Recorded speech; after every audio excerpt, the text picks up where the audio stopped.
Hello friends, welcome to খেল দুনিয়া। মোহনবাগানের সব বিদেশি এবং স্বদেশি ফুটবলাররা মোটামুটি কলকাতায় এসে গেছেন।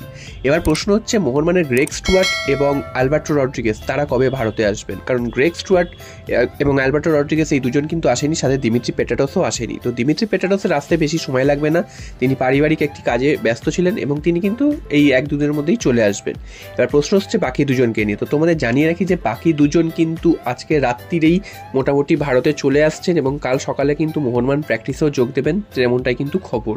এবং তারা কিন্তু ভিসা সমস্যার জন্য আটকে গিয়েছিলেন, তো সেই সমস্যার সমাধান হয়েছে এবং তারা আজ মধ্যরাত্রিতে কিন্তু কলকাতায় চলে আসবে। তো এটা কিন্তু মোহনবাগানের জন্য একটা ভালো খবর। এরপর চলে আসি সবথেকে বড় আলোচনার বিষয় যেটা, সেটা হচ্ছে আনোয়ার আলীর ইস্যু।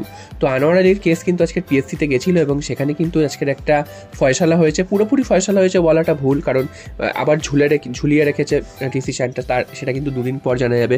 তবে আজকে যেই ডিসিশনটা নেওয়া হয়েছে সেটা হচ্ছে মোহনবাগান এবং আনোয়ার আলী দুজনেই সেখানে হাজির ছিল এবং মোহনবাগান কিন্তু আনোয়ার আলীকে একেবারে এনওসি দিতে রাজি হয়ে গেছে, অর্থাৎ নো অবজেকশন সার্টিফিকেট কিন্তু মোহনবাগান দিতে রাজি হয়ে গেছে। তো মোহনবাগান কিন্তু এখানে একটা শর্ত রেখেছে, কারণ মোহনবাগানের যে শর্তটা সেটা কিন্তু খুবই গুরুত্বপূর্ণ। সেটা হচ্ছে মোহনবাগান এনওসি দিয়ে দেবে ঠিকই, তবে এরপর যদি এটা কোনোভাবে প্রমাণ হয় যে আনোয়ার আলী এই কন্ট্রাক্টটা ভুলভাবে ভেঙেছেন, সেক্ষেত্রে কিন্তু আনোয়ার আলীকে তার দায় নিতে হবে এবং আনোয়ার আলীকে একটা কিন্তু বিরাট পরিমাণের কম্পেনসেশন দিতে হবে। তো মোহনবাগান কিন্তু কোনো প্লেয়ারকে আটকে রাখতে পারে না এবং কোনো প্লেয়ার যদি না চায় খেলতে, সেক্ষেত্রে মোহনবাগান তাকে এনওসি দিতে বাধ্য, বা যে কোনো ক্লাবই কিন্তু এনওসি দিতে বাধ্য, জোর করে কারোকে খেলিয়ে রাখা যায় না। তবে সেক্ষেত্রে কিন্তু কম্পেনসেশন দাবি করতে পারে সেই ক্লাবটি।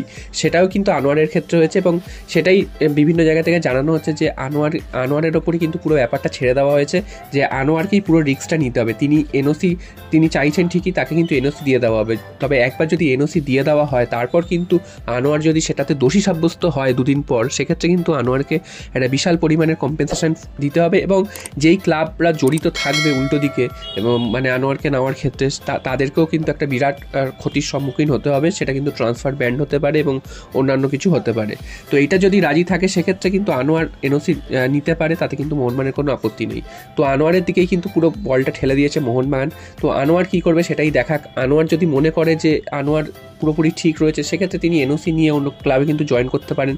যদি তিনি মনে করেন যে তিনি ঠিক নেই, তাহলে সেক্ষেত্রে কিন্তু তিনি একটা দোলাচলে থাকবেন, যে যদি একবার তিনি এনওসি নিয়ে নেন, তারপর যদি প্রমাণ হয়, সেক্ষেত্রে কিন্তু তিনি ফেঁসে যাবেন।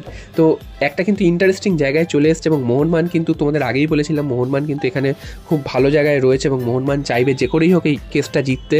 তবে কেসটা কিন্তু মোহনবাগান যে খুব নিজেরা ডমিনেট করে জিতবে সেরকম কিন্তু একদমই নাম আনোয়ারের দিকে ঠেলে দিয়েছে। এবার আনোয়ার যা ডিসিশন নেবে এবং পিএসসি দুদিন পর সেই ডিসিশনটা নেবে। তো তোমাদের কি মনে হয় যে এই মোহনবাগান এই জিনিসটা করে কি ঠিক করেছে, যে আনোয়ারের দিকে বলটা ঠেলে দিয়েছে, নাকি প্রথমেই মোহনবাগান কাউন্টার করা উচিত ছিল?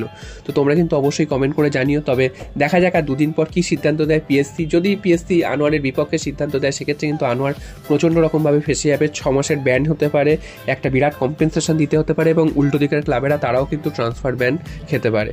তো দেখা